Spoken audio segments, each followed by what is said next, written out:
research out, and I'm a co-organizer of this workshop. Hope everyone has a good one for lunch. Then we're going to continue our events in the afternoon session. The next event is from Dr. Christoph Feichtenhofer, and he's a research scientist manager at Meta AI. He has been had bachelor, master, and PhD from University of Purebred, and also has spent some time as a visiting scholar in York University in Toronto and the University of Oxford. So his main research area includes the development of effective repetitions for imaging and reading assent. Welcome. Thanks, Hey. Hello, everyone. Is it loud enough if I speak like this? Can you hear me in the back? It's okay? Okay. Louder? Okay. If it's not loud enough, please let me know, then I can speak louder. Yeah, I try to not hold it. We'll see. Okay, yeah. Hello, everyone. Thanks for coming. So this is about, the talk is about recent advances in self-supervised learning from video and audio.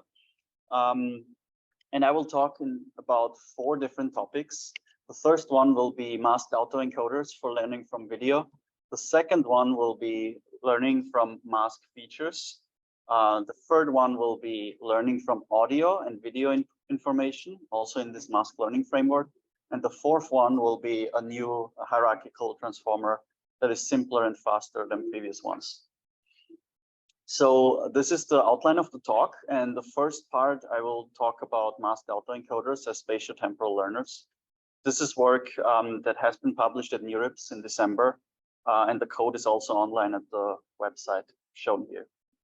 So what is the main motivation for this work for masked autoencoding? The main motivation is also coming from actually the language domain, where BERT pre-training or masked pre-training is very common, and it's a very standard approach where the idea is to mask specific words in the text, and then you try to predict these as a self-supervised pre-training task.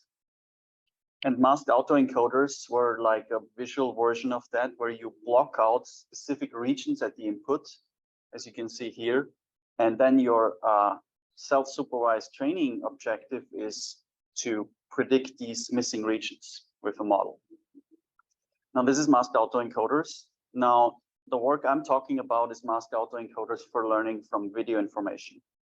And if we think about video information, we talk about a spatiotemporal input. And the input consists of a height and a width, and also of a temporal duration.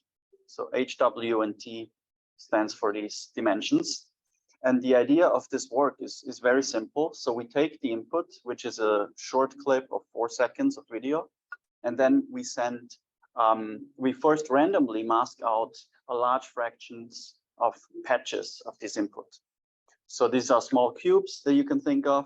You remove a large fraction of those, so like around, let's say 80–90%. The rest of the information, the visible tokens, are then sent into an encoder. The encoder is then, for example, a transformer of several layers, learning to embed and learn like representations of these tokens. And then at the next stage, there is the decoder. And for the decoder, the input is actually these encoded visible tokens, which are the randomly visible patches at the input, plus a set of learnable tokens, which represent the non-visible part of the input. And then the decoder is another smaller transformer than the encoder that tries to predict the RGB values of these missing input regions. So that is the main idea. It's very simple. And in this work, we study several aspects. The main approach how we do this is we first pre-train with this task, with the self-supervised task of predicting the masked out regions. And then we fine-tune just this encoder part here on downstream tasks. So what we study in this work are several aspects, and a few interesting ones are the following. So we look at how can we mask this input. So like, what is the best way of masking out the input? One way to do it is to just randomly mask out spatiotemporally the input clip. And again, here, what we do is we pre-train with this masked autoencoding objective. And then the final task that we care about here is kinetics 400 video classification. The metric is classification accuracy that is shown in this table here.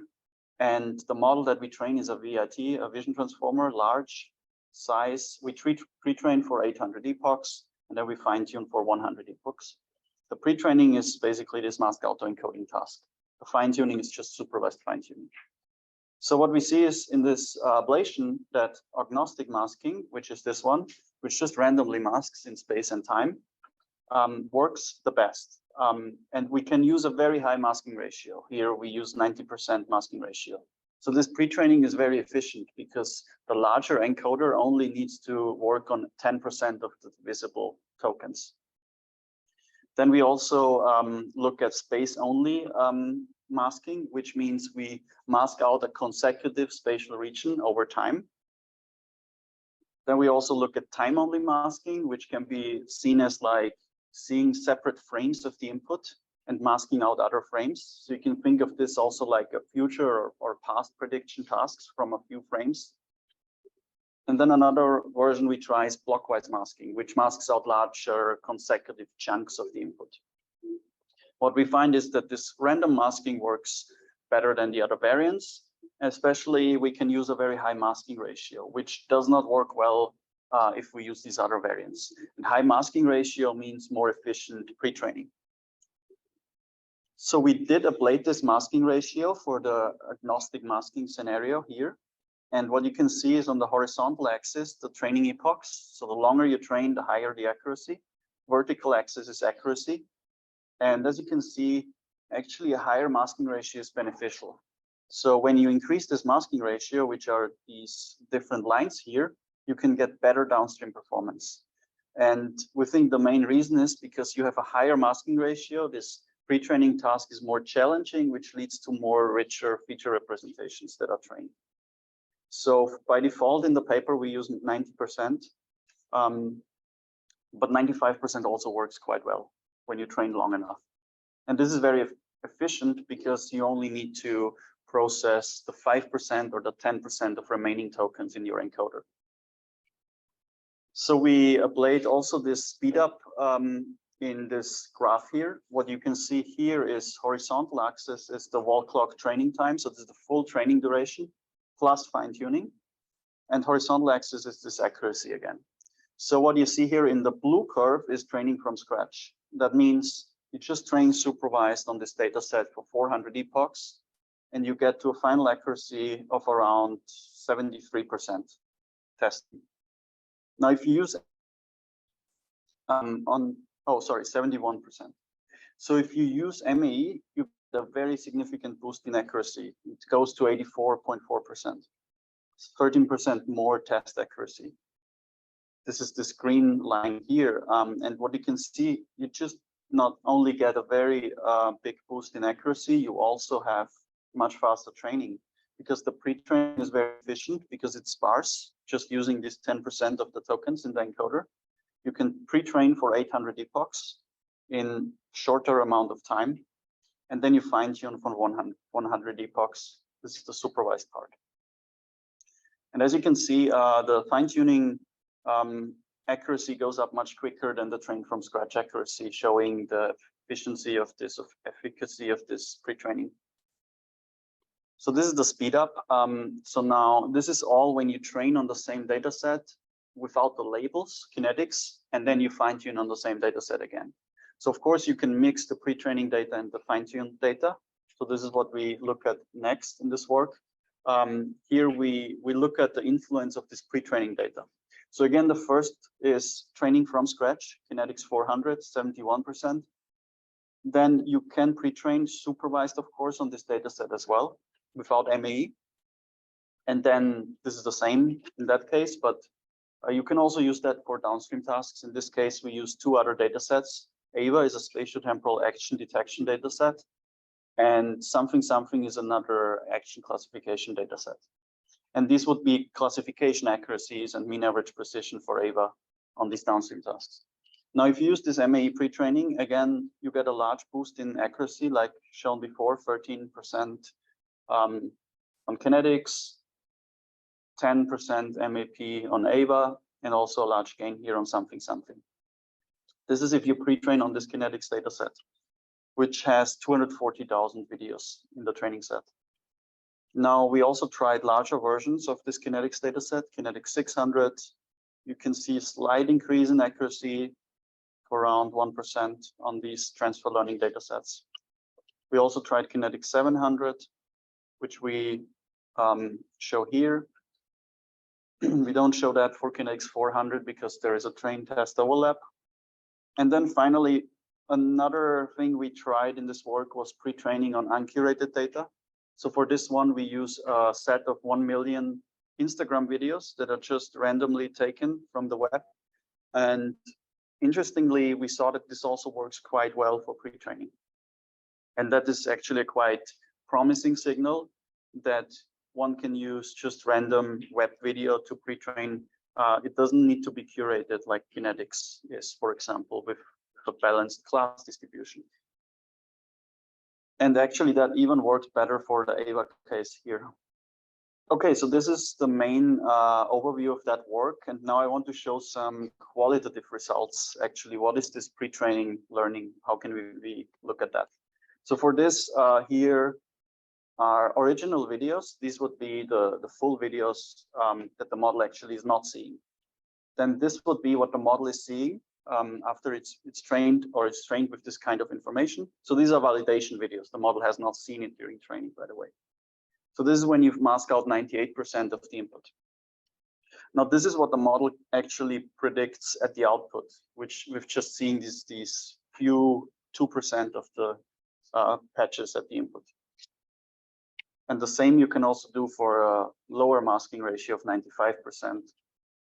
And with just seeing 5% of the input, the model can predict this. So this is suggests that the model is learning a quite rich information or representation that can actually reason about what is happening here, because it doesn't really see much about this tennis player, for example, but it can quite well reconstruct the motion of the tennis racket and so on, with just seeing a little bit of the input. So now I show a few more examples. This would be the masked input for 98% masking, 95% masking. And this is what the model can predict out of that. Sorry about that. And this would be the output for when the model sees 5% of the input. And this is the original input. Now here's another example, 98% mask, 95%. And this is the output. So the model can already guess quite well how this person is moving in this dancing example. And if it sees more, it can even guess better. This would be the original.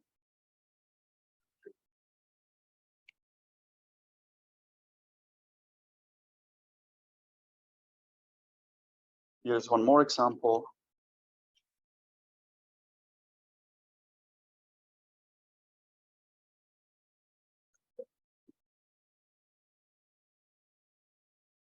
One more here, for example, you can see that the model is not seeing this person here. It's shown on the left side here. So it's not reconstructing it in this case. And here it is showing it.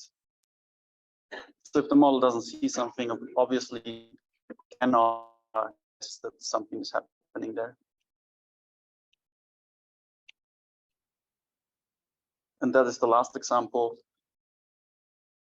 And here what's interesting is that the model is like on the top predicting there is some kind of text written all over the video, even though the model does not see that it's like written all over the video, but it's like maybe has seen similar cases in the training set that can imagine like there is a text written here.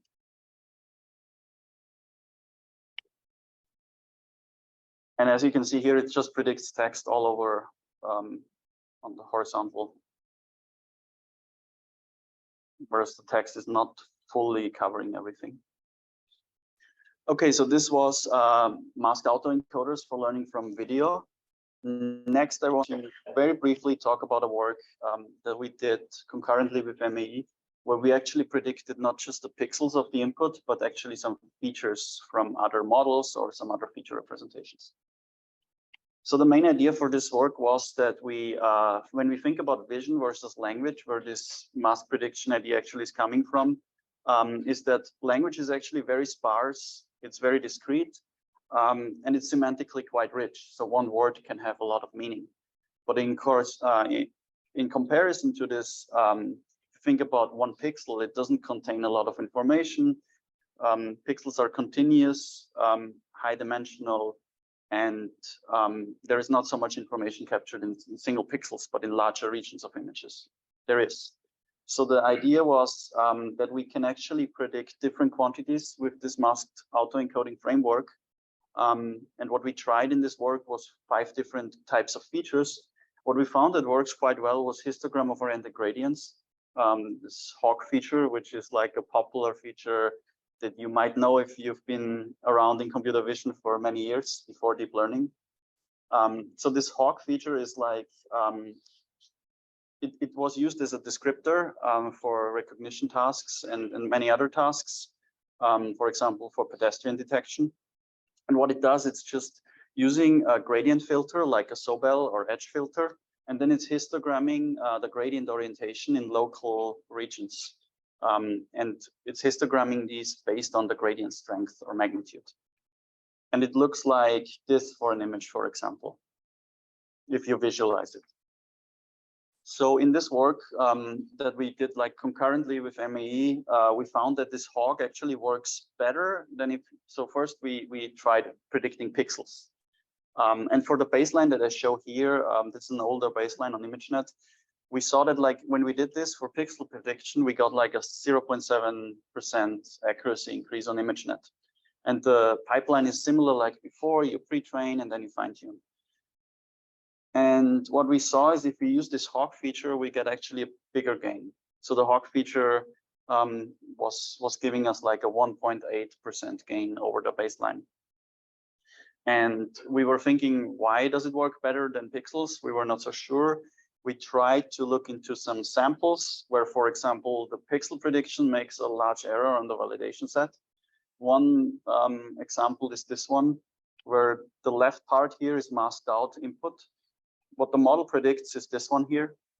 And you can only consider predictions in these regions. You can ignore these gray areas actually. And what you see here is it's predicting a red balloon, which is a valid prediction, but the real image is a blue balloon. So the actual loss is quite high in the color space. And if you look at the histogram of oriented gradient, for example, it does not make this big prediction error. So maybe this dealing with color ambiguity is like an advantage that the hawk descriptor can deal with better than if you just predict pixels as a pre-training task. Colors. Another thing might be if you think about textures. What you see here is like the prediction for this masked out region here in the pixel space. It's quite blurry. It doesn't really capture what is here.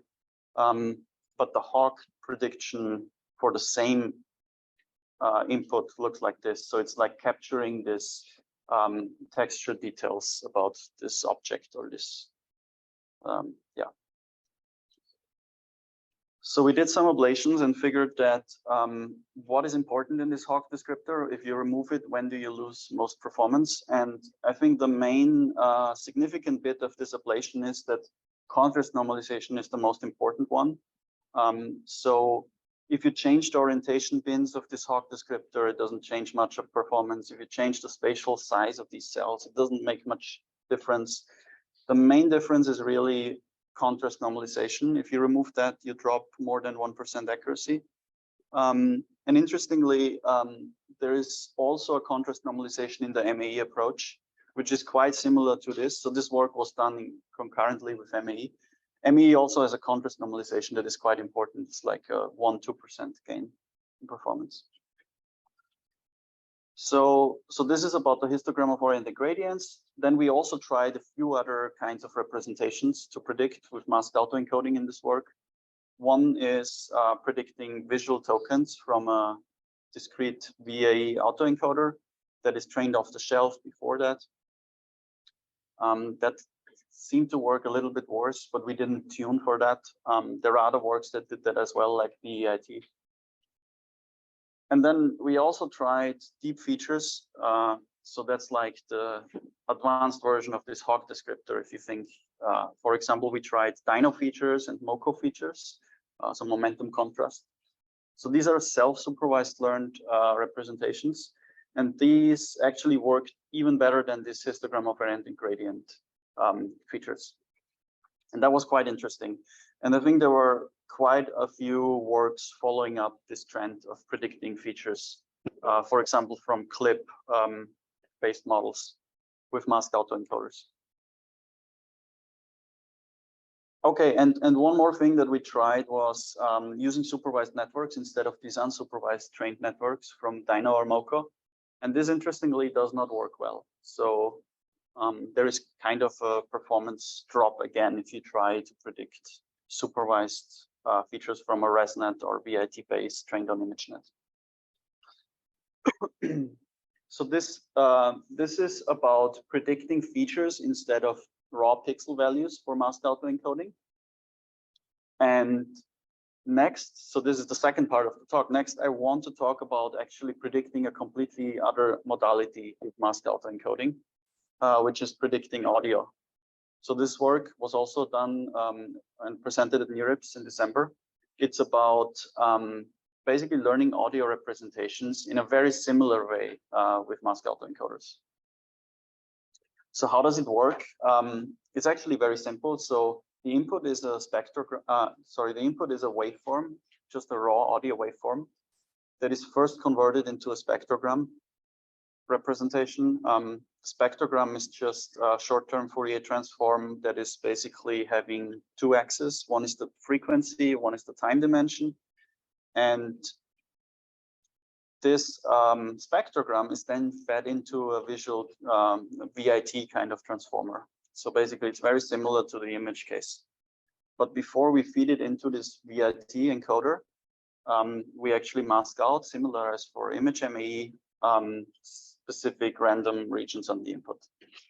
So we randomly drop patches of these spectrograms. Then we encode it with this transformer again. We get our encoded features, and then we add these learnable positional embeddings, so to say, and these represent the masked inputs. And these are then passed to the decoder that then tries to predict these missing regions. And the loss is just a mean square error loss between the predicted spectrogram patches and the original patches. So this is the training objective. It's very similar to an image version of masked autoencoders. We do pre-train again on a very big data set, audio set, which has about 2 million of short recordings of audio. It also has videos, but we don't use the video information in this work. Here are some details, and we ablate or basically evaluate the model by fine-tuning on a set of standard benchmarks for audio classification. So what we look into this work first was again this masking, and how can we do the masking in the audio domain? How would it be different from the image case? And what we look at here are different ways of masking. This is the original input, and then we can do unstructured masking, similar as in the video case. We randomly mask time and frequency dimensions. Then we can do temporal masking, which means we slice out different temporal parts of the spectrogram. We can do frequency masking, which is doing a similar thing just in the frequency domain. And then we combine these two, randomly mask out time and frequency components. And in this work, we actually did that for the pre-training and for the fine-tuning. So we ablate this down here in these two graphs. If you do it for the pre-training on the left part here, we found also that this unstructured masking worked best, which just randomly masked out regions of the input spectrogram. And we can also use a quite high masking ratio of like 0.8. And it works better than this more structured kind of masking. And then when we did the fine-tuning ablations, we found that actually this time plus frequency masking, which is the green curve here, works better than no masking at all, which would be 0.0 here. So we see that during fine tuning, this also helps. This masking is like a regularization. It's similar to cutout augmentation, for example, on images for supervised learning.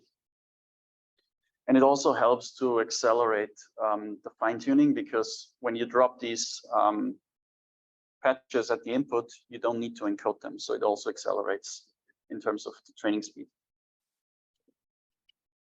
So then I don't want to go too much into detail about the evaluation here. It's just showing this works quite well on various tasks, which are shown here. I rather want to show some examples. AudioME. So here again, I show, or actually, yeah, I play sounds of what the masked input would be.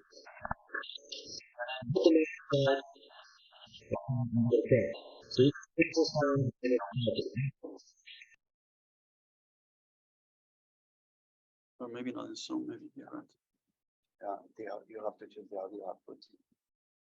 Yeah, This one, like this one, right? headphones, and you'll have this now. Okay. I hope it works on Zoom. I don't. Yeah.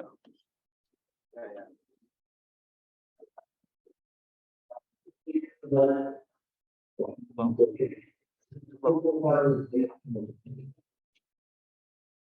Okay, so this is the masked version. It's like 80% is removed of the spectrogram.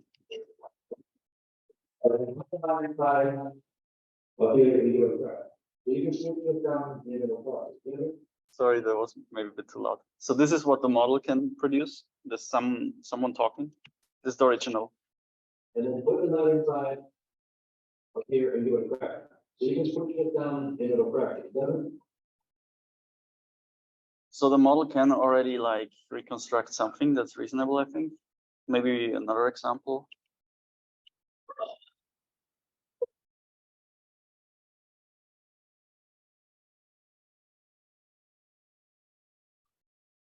Okay, and this is what the model can produce.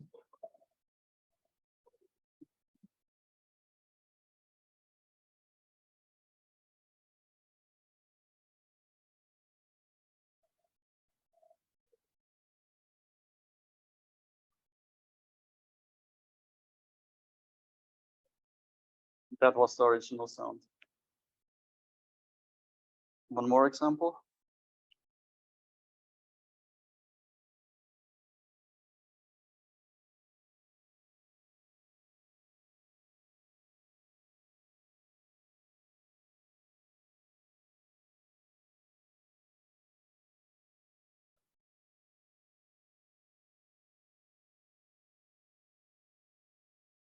That's the original one.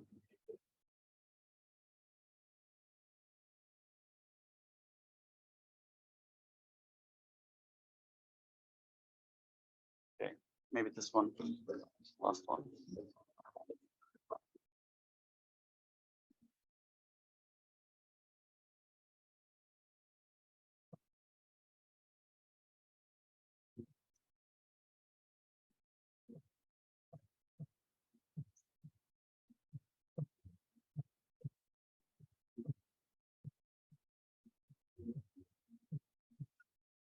Okay, that's the last one.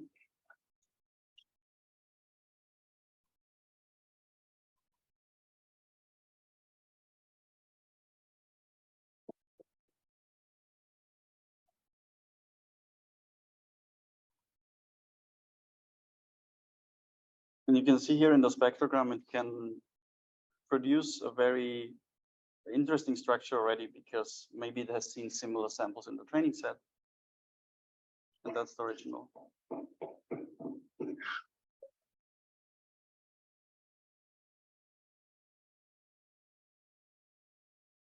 Okay, so this was learning audio information with AudioME. And these two works that I've shown before, VideoME and AudioME, they were both at NeurIPS. And of course, one can then ask, what if you do both at the same time? That was a more newer work that we put out on arXiv recently, which is basically combining the two ideas, where we train a model from audio and video with masked autoencoding. And this model looks complex, so I will try to go into it slowly and in more detail. So the first thing you can do is, if you have this audio autoencoding and video autoencoding, you can combine it in this naive form, right, where you just add a fusion part that is fusing these two representations, and then you have a decoder for each modality, and then you would do reconstructing pixel information and audio information in the spectrograms. So this is one naive version that we try, and then the more advanced version that we try is this one that we called masked audio video learners. And what we do here is we actually have an alignment loss, that is a contrastive loss between audio and video information. When I say video, I mean just the RGB information. And we also have a kind of mask feed similar feature prediction objective. So we don't predict raw RGB and spectrogram information. We actually predict contextualized features that are not locally just seeing one patch, but more from a neural network. And I will go into that on the next slide. So the first thing I'm talking about is this aligned representation that we try to learn. And the alignment is done by contrastive loss. So what we have is two contrastive losses. One is a within modality loss and one is a cross modality loss. So when you look here, this would be the audio part of the network, the audio stream. What we do is we separate the patches into two views. So we take half of these non-masked patches, we send them through the encoder, we take the other half, we send it through the encoder, and then we have a contrastive loss that enforces the similarity of these patches from the same modality and contrasts it with other audio patches in the training batch. So it's similar to a sim-clear kind of loss, where you try to have two views of the same modality, and then you maximize the representation similarity between these two views and contrast it with other views from the same modality. So this happens in the visual and in the audio domain. So audio domain here, visual domain here. And then we have one more loss that is across modalities.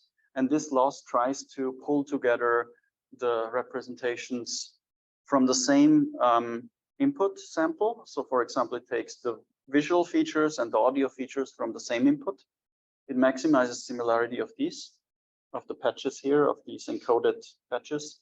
And then it tries to contrast it, pushing away representations from other videos, from audio and from video. So basically two contrastive losses. They are working across and within the modalities. And then this should generate more aligned audiovisual representations. The second self-supervised loss is that we will predict not raw RGB and spectrogram information, but we actually predict features that come from this network trained in a previous stage. So what we do is we train it like this on the raw RGB and spectrogram information. Then we use the model again in a like self-training framework to train on the features produced by this network. So how does that work? Again, first we just do this contrastive objective and raw reconstruction objectives that reconstructs the RGB values and the spectrograms.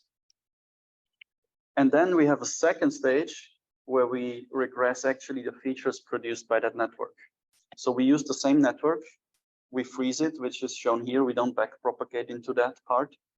We take the inputs, full view inputs, through the audio and video encoder, and then the model is actually trying to predict these features. And this is similar like before in this mask feed work, where you would use an external network like Dino or Moco for the learning part. And you can do this actually multiple times. So we do that 3 times. You can do this training a model, then using the features of that model and do it again, and do it again. And it helps every time. So for this work, we do a pre-training on the same data set. As said before, this audio set data set also has actually videos and not just audio information. It's quite large scale. We don't use the labels for the pre-training part. And then we fine tune on a variety of downstream classification and retrieval benchmarks for audiovisual retrieval classification. So now in the ablation studies, one can start with this audio video MAE baseline. And what is shown here is the classification performance on the downstream data set when you just use the audio encoder. So you just take the audio encoder after pre-training and then you fine tune it on that data set. And then what is shown here is just taking the video modality, video encoder, which video refers to RGB, visual information, and then you fine tune it. As you can see, this data set is audio heavy, so audio is better. Audio produces 36% classification accuracy and video just 17. Now, the first thing we can do is jointly train it. This means we add this fusion encoder before we do the RGB value and the spectrogram prediction. So if you add this fusion before doing the prediction, it already helps slightly, so like 0.4 mean average precision. The next thing you can do is these two contrastive objectives. First is this inter-contrast, which is across modalities. So trying to pull together two representations from audio and from video and pushing apart these from other videos and audios. And the second one is this within modality loss, which is basically pulling together different views of audio information or visual information from the same input and pushing apart other views from other input samples. So these two losses help quite a lot and improve accuracy by 2.2 MAP and 4.5 MAP on the video side. And note that actually there is no video used in this audio classifier in the downstream fine tuning, and other way around as well. Like there is no audio used in this video classifier. So using the audio during pre-training actually helps the visual representation and vice versa. And then you can do this multi-stage training where you try to not predict the raw RGB and spectrogram information, but you actually predict the features of the same model trained in the previous stage. And you do this 2-3 times. So, so these are the main ablations. And then we again evaluate on these data sets, 3 different ones, audio set, 20K, 2 million, VGG sound.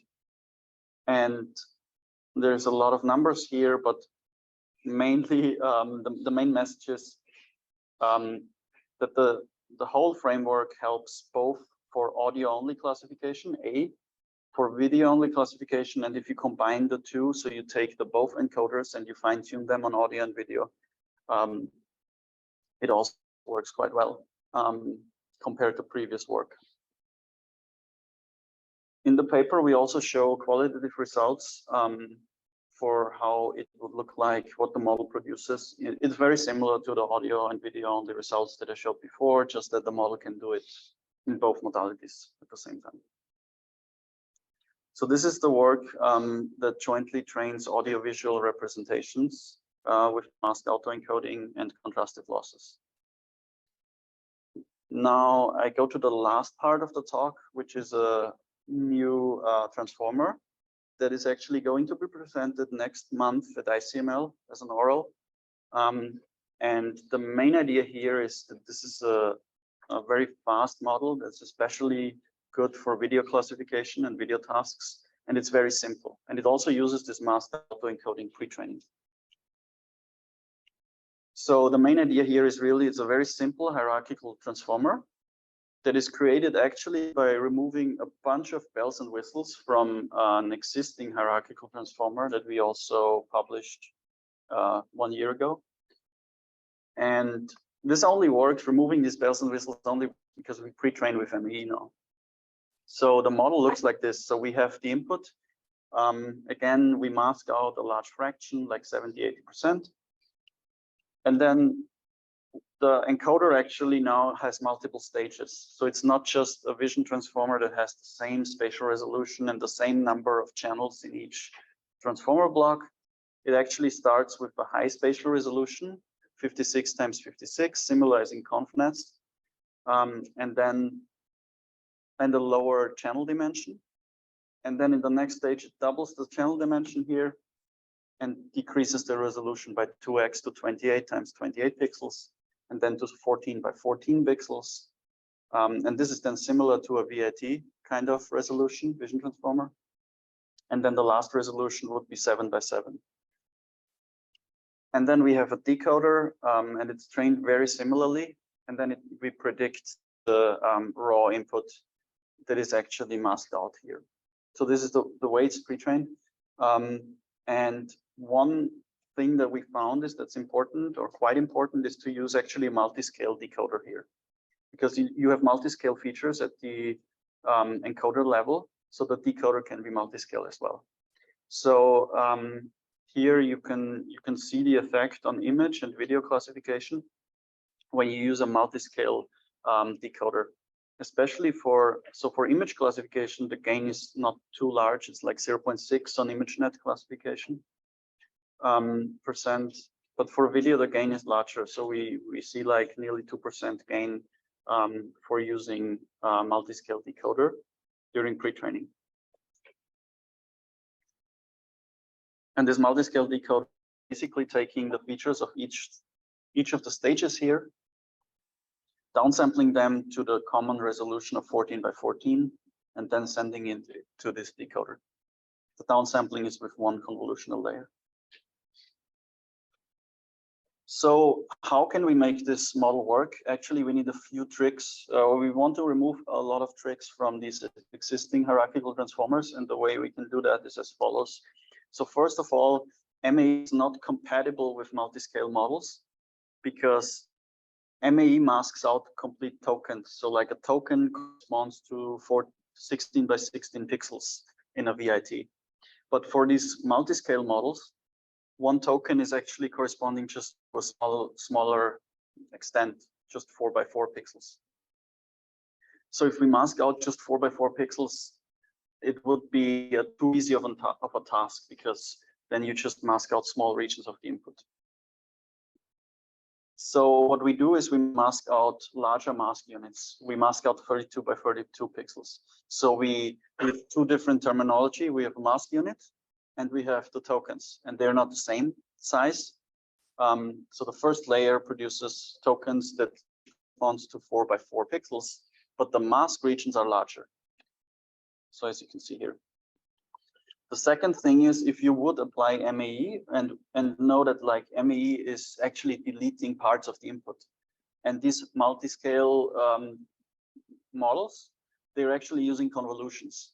So if you would delete parts of the input, you can no longer do a convolution, because if you think about, you have a 3 by 3 convolutional kernel, you slide it over, this actually partly deleted input sequence, then this would no longer be possible, right? So you cannot use a convolution. Or you just like can do another trick, just keep these mask tokens, then you can do a convolution, but then it's very computationally inefficient. So you give up about 4 to 10x of training speed up. So therefore, what we do is, one thing you can do the convolution just within the mask units, and then you add some padding. But this is also not desirable, because first, this is complicated and you need to add padding, and also it hurts in performance. So what we actually ended up by doing is we replaced convolutions by max pooling. We did not see a performance drop because we use MAE pre-training, and we set the kernel of the max pooling equal to the stride, and then there is no overlap between these mask units. So then you can actually train this efficiently by just deleting these tokens at the input, and the max pooling will never overlap. So I don't have time to go into detail ablations for how we do remove these bells and whistles. But for like, if someone is interested, please have a look at the paper. The main experimental finding we have is that this work is about 2x faster than concurrent works like ConfNext version 2, and quite a bit more accurate on ImageNet and other works as well that we compare to. But the biggest speed up we actually get on video understanding. For video compared to what is the standard out there using a VIT for classification and detection tasks, this model can be about 2 to 3x faster, while also being much more accurate. So this is maybe the main plot where we compare to previous work in terms of speed accuracy trade-off, where ImageNet accuracy is shown on the vertical axis, inference speed faster is better is shown here. One thing that we learned doing this work is that VIT is actually pretty fast. If you have a 800 GPU and if you have a large batch size and so on, the VIT transformer vanilla is actually pretty fast. And then this higher model is faster than a VIT, especially for smaller size models that you see here. And the second thing on video, we actually saw that this model can be much faster because on video, this multi-scale decomposition seems to be more important because the input is much higher in terms of the size. So your input dimensionality is by the number of frames larger. So this model can bring much more speed up if applied to video classification. Okay, so this brings me to the last slide. In this work, or in this talk, sorry, I talked about 4 works. They are all connected with mask autoencoding. First, we looked at video MAE, which learns unsupervised or self-supervised representations from video input. We can use very high masking ratios to make this efficient. Then we looked at mask fit, which studied basically various features that we can also predict for mask autoencoding, not just RGB values. Then we looked at audio learning with just audio MAE, and then masked learning with audio and video information in this joint model. And finally, I presented this HIRA model, which is a new transformer that's also trained with mask autoencoders, which is quite simple and very fast compared to other works out there. Thank you very much and happy to answer any questions.